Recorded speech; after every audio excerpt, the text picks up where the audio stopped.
안녕하십니까. 인사했지만 우리 다시 한번 반갑습니다. 아유, 참. 한 주 어떻게 보내셨는지요? 얼굴들을 보니까 힘들었어 하고 이제 보이고 있어요. 올해는 특히 비가 많이 와갖고 또 태풍도 또 온다고 하죠.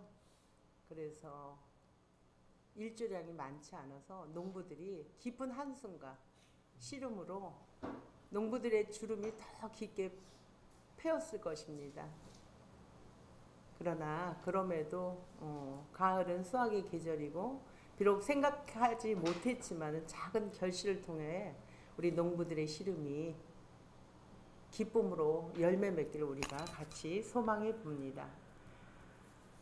가을은 천고 마비의 계절이라고 해요. 하늘은 높고 말은 살찐다고 합니다. 우리 인간, 우리 사람들도 책과 또 자연을 통해서 많은 사유할 수 있는 시간을 가져서 우리 또한 풍성한 시간을 가질 수 있는 시간입니다. 그런데 여러분, 그렇게 사는 우리가 지금 살고 있는데 사는 거 재미있습니까? 인생 맛이 있습니까? 이런 계절인데도 우리가 자기가 사는 삶의 의미를 찾지 못해서 그저 시간과 세월에 자신을 맡기고 무기력함 속에 살아가는 사람들이 주변에는 있습니다. 대부분은 살아가면서 한 번쯤은 여러분들도 마찬가지고 생을 한 번쯤은 자기 스스로 끊고 싶을 때가 있었을 것입니다. 또 어떤 분은 더 많은 그런 것들을 겪겠죠. 사랑하는 사람과 이별, 자기가 생각하지 않은 경제적인 계속되는 위기, 몸은 낫지 않는 고통으로 인해서 또 관계적 어려움, 여러 문제로 인해서 우리는 두려움들로 지금 살고 있습니다. 각자 우리 모두가 처한 상황은 다르지만 우리 모두는 알 수 없는 미래로 자신의 가치를 알지 못한 채 절망과 우울로 살아갑니다. 죽지 못하여 살아가는 사람이 우리 그리스도인들이나 세상 사람 누구에게나 우리 경중의 차이는 있지만 다 있어요. 그것이 현실입니다. 그러나 여러분 기억하십시오. 우리에게 죽음이 운명이듯이 우리에게 고통 또한 동반자인 것입니다. 기쁨과 즐거움만이 우리에게 의미를 준다고 생각하지 마십시오. 고통 속에도 우리에게 분명한 의미가 담겨 있습니다. 철학자 니체는 이렇게 말을 합니다. 살아갈 이유를 알고 있는 사람은 어떤 상황과 어려운 형편에서도 참고 견디어 나갈 수 있다고 이야기합니다. 인생이 나에게 질문을 하고 있습니다. 왜 살고 있니? 우리는 타자를 통해서 내 가치 척도를 두기 때문에 내 가치의 의미를 너무나 무력하고 힘이 없게 봅니다. 그러나 나는 타자에 의해서 가치가 있는 것이 아닙니다. 내 스스로 내 가치를 만들어 가야 된다는 것입니다. 우리가 죽고 싶지만 죽지 못하고 살고 있는 것은 나를 사랑하는 사람들 생각 때문에 그들을 통해서 의미와 목적이 있기 때문에 우리는 근근하게 힘들게 이 땅을 살아갑니다. 그리스도인들조차도 삶의 방향을 잃은 채 절망과 불안, 초조로 우울, 상실감으로 무력하게 살아갑니다. 그러기에 역동적인 삶으로 살아가기가 쉽지 않습니다. 맞습니다. 그러나 우리 주님은 그런 우리에게 주님의 관계 안에서 행복한 인생의 의미, 가치를 알려주시려 하십니다. 오늘 본문 말씀을 통해서 하나님께서는 우리에게 주고 싶은 말은 위기 때 기회를 알라고 말씀하십니다. 오늘 말씀 1절에서 4절까지 제가 가지고 있는 새 한글 성경으로 조금 이게 더 여러분들이 이해하기가 쉽기 때문에 제가 읽어보겠습니다. 잘 들어보십시오. 예수님이 제자들한테도 말씀하셨다. 어떤 부유한 사람이 있었는데 그는 살림지기를 두고 있었어요.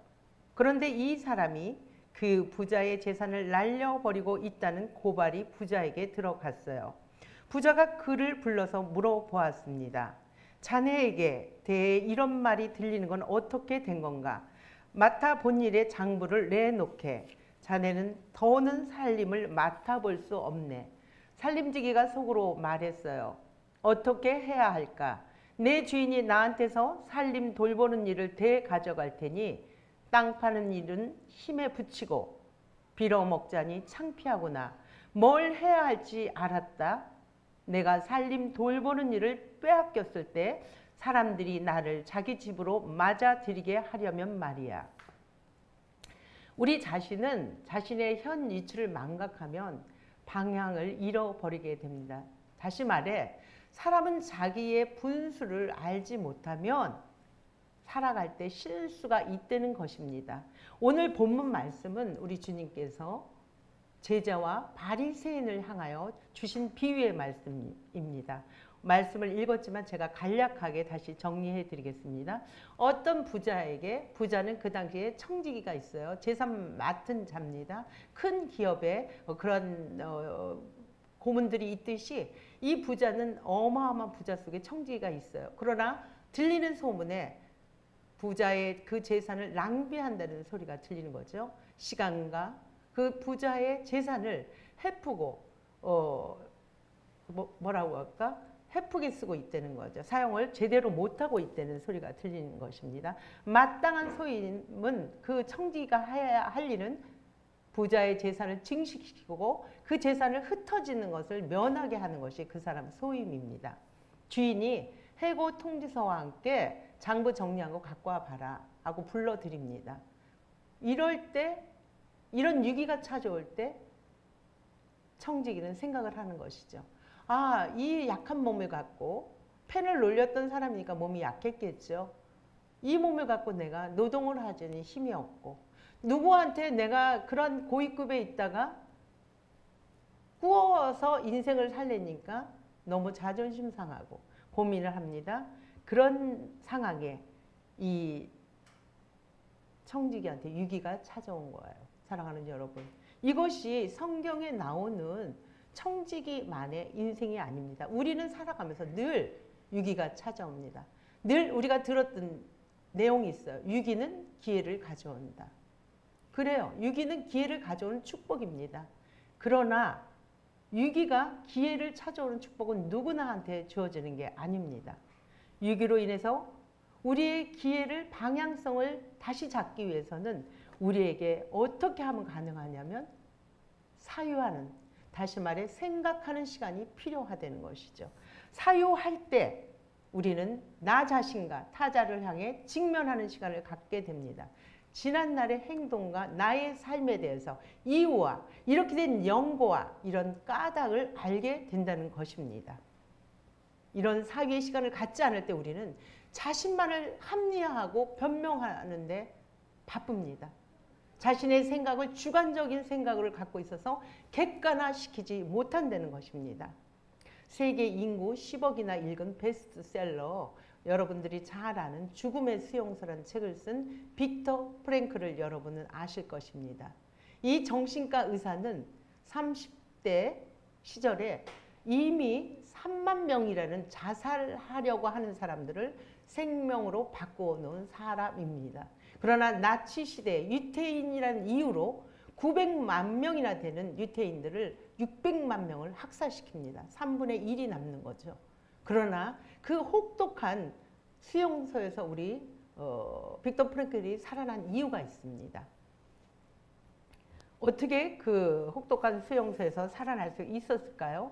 그곳은 우리가 영화를 통해서 많이 봤어요. 배고프고 추위가 가득합니다. 병들로 힘듭니다. 짐승도 살아가기 힘든 상황 속에 이 환경에서 살아날 수 있는 것은 빅터 프랭클도 얼마나 자존감, 자기 자신이 이런 상황 속에서 의사가 돼서 살 때 인간 이하의 대접을 받을 때 죽고 싶지 않았겠습니까? 그러나 그곳에서 사람은 무엇으로 사는가를 생각해 봤다는 거죠. 그러면서 정신과 의사니까 그런 환경을 만들 수 없는 세트를 그곳에서 직접 본 겁니다. 살아남는 사람들을 지켜 예의주시해서 보니까 살라고 하는 의지가 있는 사람들, 어떠한 인생의 목적을 가진 사람들은 살았다는 거죠. 아, 내가 다시 이 수용소에서 살아남는 것은 어떠한 환경 속에서 이들이 살아나는 것을 증언하는데 나는 가치를 둬야 되겠다. 그 마음으로 빅터 프랭클은 하루에 한 컵 주는 물, 배급이 한 컵 주는 물을 반은 먹고 반은 남겼다고 해요. 남긴 물로 세수하고 면도를 하면서 자신의 가치를 부여한 것입니다. 여러분, 가치라는 뜻을 우리는 잘 알고 있어요. 그러나 그 가치를 깊게 한번 지금 이 시간 생각해 봤으면 좋겠어요. 어떤 사물이나 대상, 그 가치라는 것은 너무나 쓸모 있다는 거예요. 그 쓸모가 중요성을 지니고 있다는 것이죠. 예를 들어서 우리가 재앙이나 재해를 통해서 우리가 볼 수 있습니다. 가치가 얼마나 소중한지. 한 사람의 생명을 살리기 위해서 그 많은 인력과 그 많은 시간과 그 많은 돈을 들여서 생명을 살려낼 때 우리 모두는 박수를 칩니다. 그것을 시간을 낭비했다, 돈을 낭비했다, 사람을 낭비했다는 소리를 하지 않습니다. 그것이 가치인 것입니다. 그러면 우리가 위기 때 가치 있는 인생을 살아가려면 우리 그리스도인들은 어떻게 해야 되는 것입니까? 우리 모두는 그리스도인의 성전입니다. 우리의 힘은 연약해서 우리는 가치 있는 인생으로 위기 때마다 살아갈 수 없습니다. 그럴 때 주님께서는 성전인 우리는 하나님의 말씀과 기도와 또 우리 주변에 있는 좋은 사람들과 같이 함께 하는 것입니다.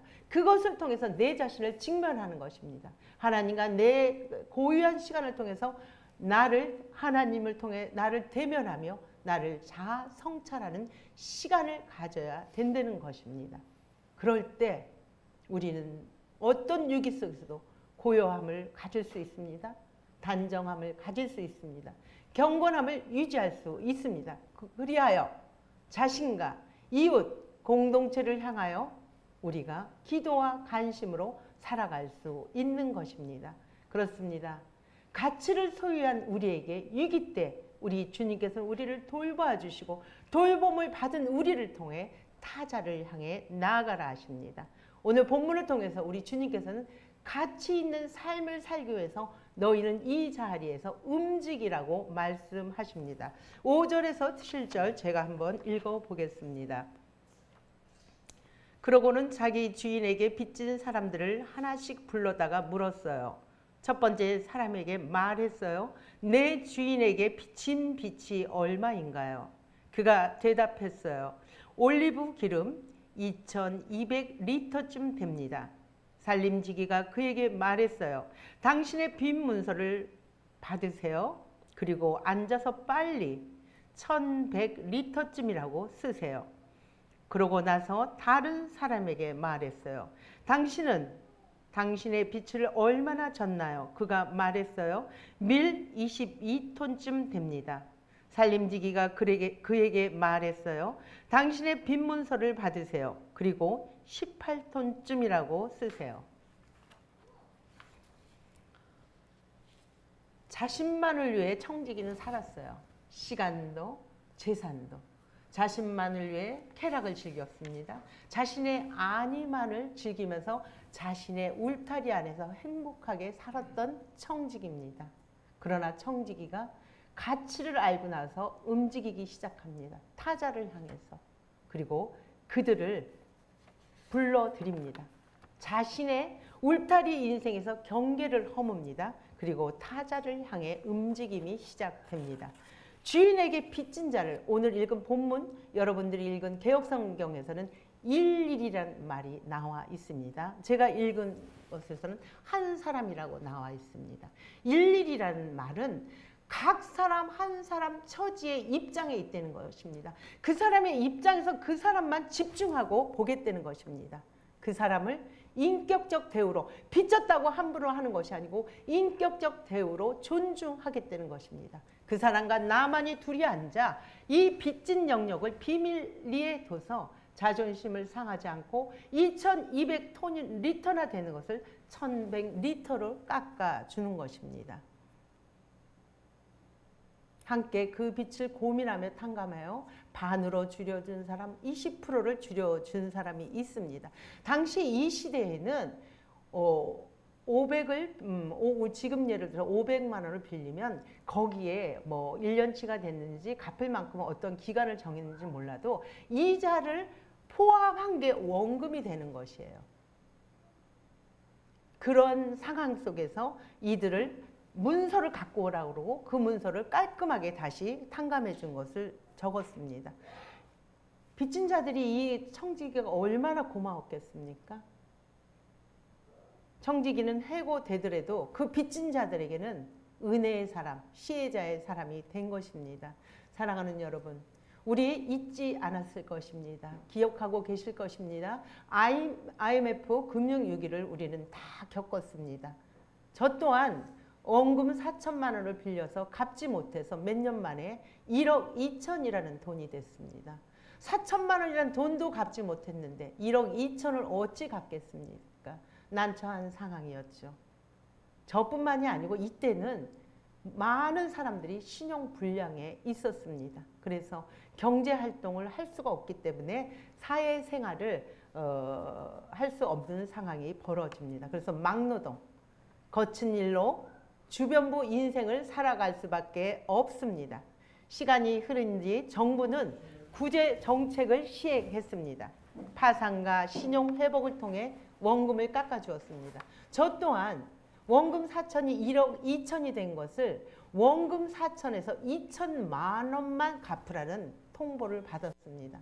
뛸 듯이 기쁜 소식입니다. 2천만 원도 한꺼번에 갚을 수 없는 것을 알고 나의 삶과 가족과 벌이를 다 계산하면서 내 형편에 맞게 7년이란 긴 기간 동안 그것을 원금 균등 상환하게 해주었던 것입니다. 이것은 생활 형편껏 우리 모든 국민들에게 신용을 회복할 수 있던 것입니다. 이 정책으로 많은 사람들이 신용이 회복되었습니다. 빚을 진 사람들은 누구나 경험해봤습니다. 주민등록증을 주소지를 다른 데 옮겨놨어야 돼요. 전화를 받지 못하여 피해 다녀야 됐습니다. 아침 일찍 나와서 저녁 늦게 들어가는 그런 상황이었습니다. 힘들었습니다. 은행 업무를 보지 못하여 참으로 난감한 상황이었습니다. 여러분, 신용회복 중에 어느 정도 신용회복이 되면 통장을 만들 수 있습니다. 그 통장을 통해서 10,000원이라는 통장을 만들었지만 비록 작지만 그 10,000원이라는 것은 나한테 새로운 희망을 주는 빗줄기였습니다. 오늘 주신 말씀이 이런 것입니다. 그러나 이것보다 더 기쁜 소식은 우리 주님께서는 우리에게 자유와 행복으로 살아가기를 원하셔서 우리에게 우리 주님은 이 말씀을 주시는 것입니다. 그래서 주님은 지금도 쉬지 않고 여전히 일하십니다. 우리 하나님의 움직임, 우리 주님의 움직임은 어떤 것입니까? 하늘 보좌를 내리고 이 낮은 땅 위에 내려오셨습니다. 당신이 가장 낮은 곳으로 하향하셔서 우리에게 당신의 고귀한 가치를 주신 것입니다. 우리 각자는 아무런 대가 없이 그 빛을 탕감받았습니다. 주님께서는 우리 한 사람, 각 사람 한 사람 한 사람에게 일일이 찾아오셔서 우리 각자 얼마나 독특하고 다양합니까? 다 아시고 집중하시며 우리가 살아가는 이 땅에서 살아가는 한계 상황을 다 아시면서도 이렇게 살 수밖에 없는 것을 다 아시면서도 우리를 용서해 주셨습니다. 그래서 우리가 주님의 성품으로 점점 변형되어 가고 있는 것입니다. 그렇습니다. 우리 주님은 하늘 보좌를 버리고 이 땅에 오신 목적은 우리를 돌봐주시고 우리도 타자를 향해 일일이 그들을 돌보라고 이 땅에 오신 것입니다. 하나님께서는 일상을 더불어 살라 하시며 오늘 본문 말씀을 통하여 말씀하고 싶어 하십니다. 8절에서 13절 제가 한번 읽어 보겠습니다. 주인은 올바르지 않는 살림지기를 높여 칭찬했어요. 그가 영리하게 행동했기 때문이지요. 이 세대의 아들, 딸들이 자기들의 시대를 사는 데는 빛의 아들, 딸들보다 더 영리하기 때문입니다. 나도 역시 그대들에게 말합니다. 올바르지 않는 재물로 자기를 위해 친구를 만드세요. 그래서 돈이 떨어졌을 때 그들이 그대들을 영원한 천막으로 맞아들이도록 하세요.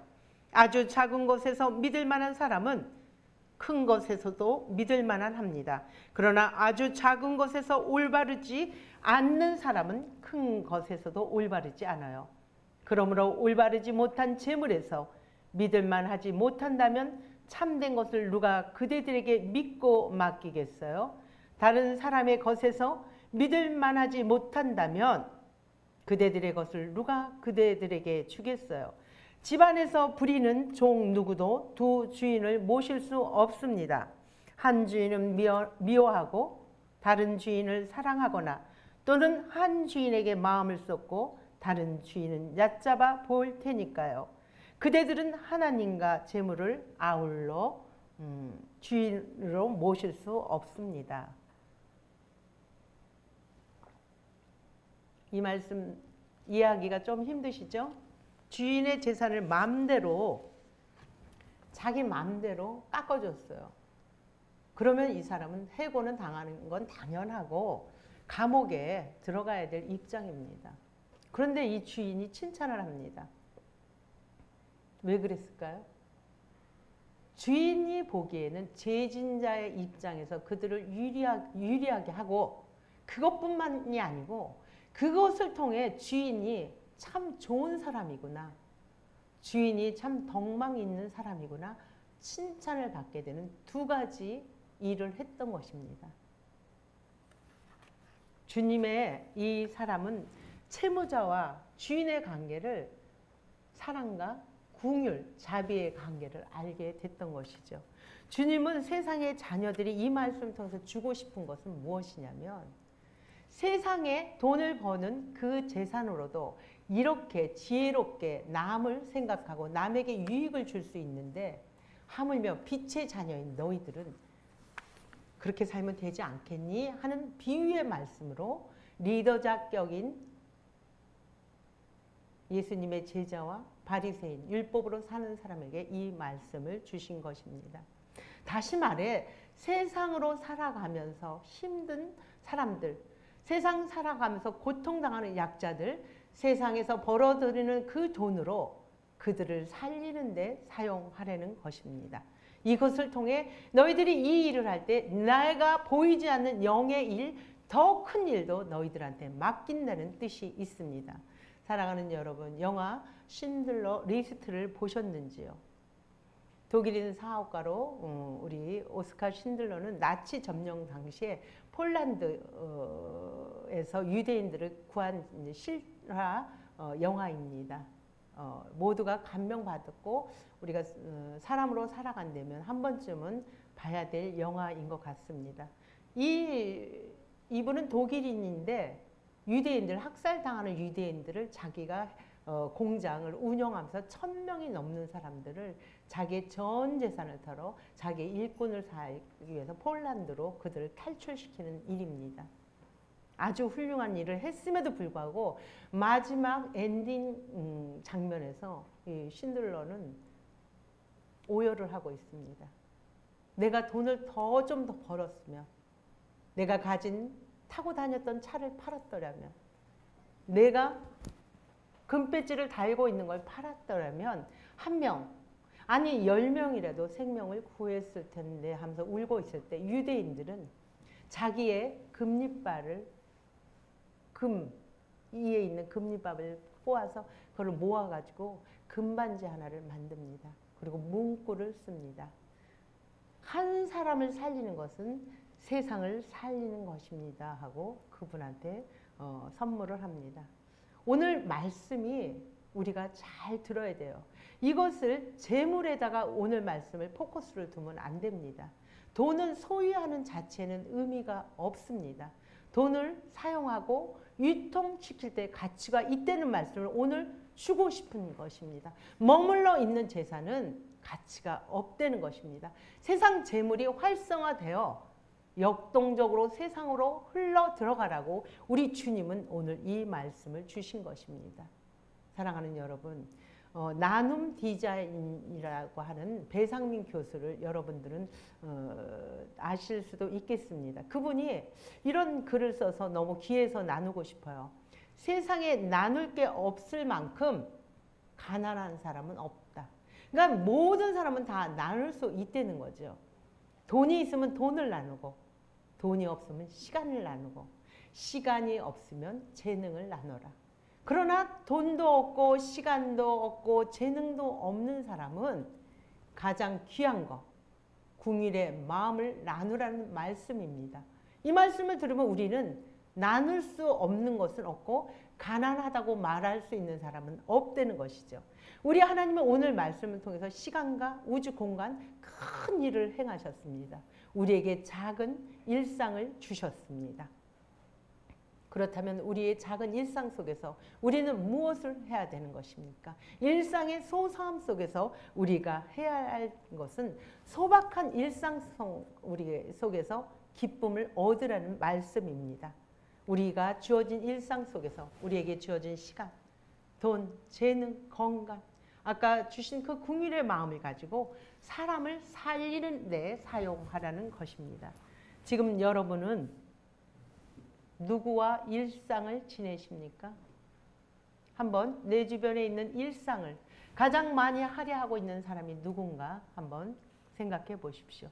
그들과 같이 있는 인생으로 더불어 살아갈 때 우리의 됨됨이를 그분은 인정하신다는 것입니다. 우리의 일상을 과거, 미래 보지 마십시오. 지금 현재를 종말론적 삶으로 살아가는 것입니다. 내게 주어진 재능, 시간, 물질, 건강, 달란트, 그 궁일의 마음들을 내가 나를 위해서 움켜쥐느냐 아니면 그것을 타자를 향해 피느냐. 사랑하는 여러분 잘 기억하십시오. 작은 것을 누릴 때 도리어 우리는 큰 기쁨이 옵니다. 그의 웃음, 상대방의 웃음이 나의 웃음이 되어집니다. 이것은 비단 타자만을 위한 일이 아닌 것을 기억해야 됩니다. 타자를 통해 내가 내어줄 때 나도 살아낸다는 것입니다. 그리할 때 가장 큰 것인 주님이 허락된 우리가 이 땅에 온 시간 속에서 우리는 소소한 일상의 내 청직의 역할을 감당할 수 있다는 말씀입니다. 오늘 말씀을 맺으려 합니다. 주님은 우리에게 위기가 찾아올 때 가치 있는 인생이 무엇인지 생각하라고 말씀하십니다. 그리고 가치 있는 인생을 찾은 우리에게 가치의 방향성을 향해 움직이라 하십니다. 또한 자비와 궁율로 일일이 우리에게 찾아오신 그 궁율의 주님을 우리 또한 일일이 일상에 함께하는 가족, 직장, 공동체, 이웃들을 향해 가치 있게 살라는 말씀이십니다. 우리 하나님의 가장 큰 일은 우리를 이 땅의 작은 이곳에 소풍 보내셨습니다. 우리 모두는 소풍 온 사람들입니다. 소풍 갈 때 그 기쁨을 기억하며 주님과 함께 가치 있는 삶을 삽시다. 천상병 시인의 기천을 제가 읽어드릴 테니까 여러분들은 오늘 말씀을 생각하면서 잘 들어보시기 바랍니다. 나 하늘로 돌아가리라. 새벽빛 와 닿으면 쓰러지는 이슬 더불어 손에 손을 잡고 나 하늘로 돌아가리라. 노을빛 함께 단둘이서 기슭에서 놀다가 구름 손짓하면은 나 하늘로 돌아가리라. 아름다운 이 세상 소풍 끝내는 날 가서 아름다웠다고 말하리라. 기도하겠습니다. 좋으신 아버지 감사합니다. 오늘도 우리가 살아가는 이 세상 힘들지만 그 위기 때 기회를 주시고 기회를 생각하며 주님의 그 가치를 알게 하신 은혜 감사합니다. 힘들지만 주님께 우리가 시간을 내어드리며 우리를 잘 성찰하여 주님이 이 땅에서 어떻게 살아야 되는 것을 배웠습니다. 그 가치 따라 최선을 다할 수 있는 용기를 주시고 의지를 주셔서 나도 살고 주님과 함께 가치 있는 인생을 우리 모두 나눌 수 있는 공동체 식구들 될 수 있도록 축복해 주옵소서. 예수 그리스도의 이름으로 감사하며 기도드립니다. 아멘. 찬송 430 부르겠습니다.